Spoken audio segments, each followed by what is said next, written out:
They get a business. Let's say, for example, there's a business, and that business is doing $1 million in profit, because valuations are based on profit, right?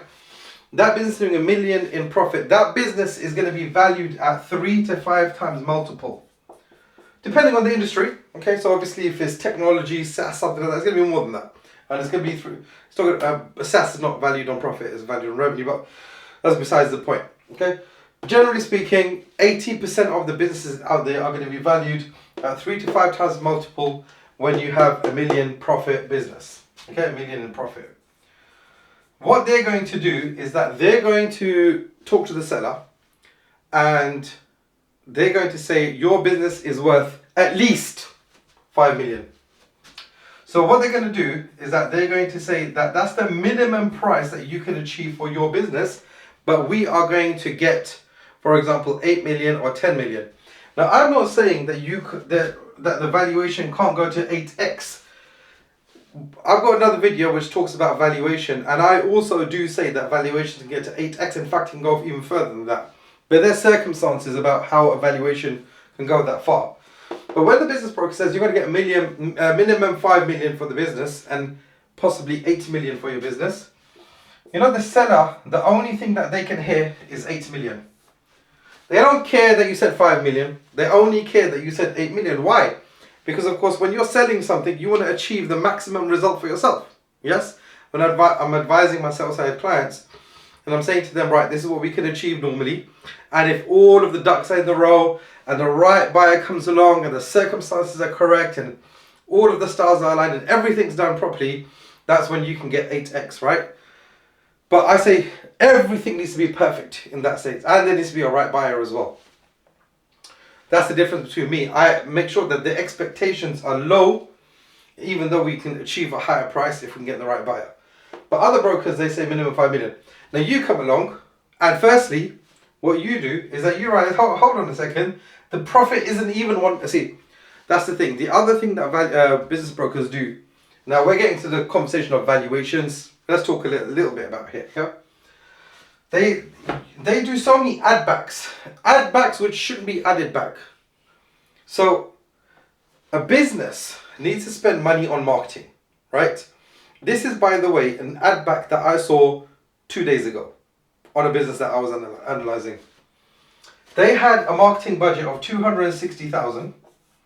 Okay, and what the broker said, oh, you don't need to spend 260,000 on the marketing. You're going to add that back to the profit. Now, what I did is that I looked at the previous, I think it was 5 years worth of accounts. And I saw the years, there was 2 years in which they didn't spend money on marketing. Well, not at this level anyway.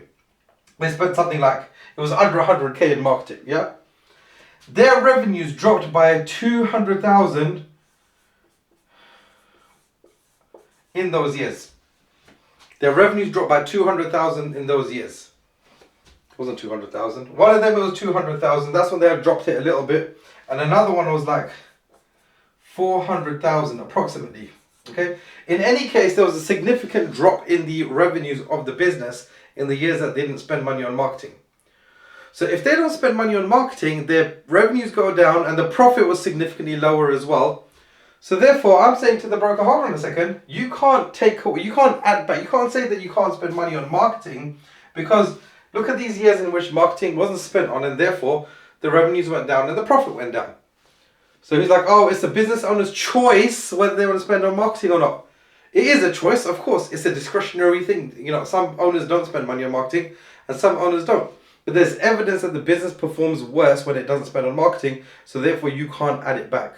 And marketing is a normal business expense, and we are very big on marketing in our companies. So marketing is a big part of what we do. We want to be able to acquire customers.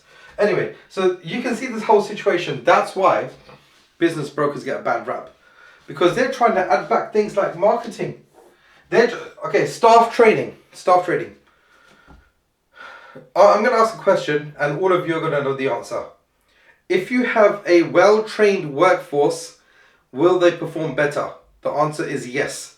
If you have a workforce in which you're not investing in the workforce and not progressing their skills for them to be able to do the job that you've employed them to do so they can serve your customers, do you think they're going to end up doing a worse job? The answer is yes, they're going to do a worse job.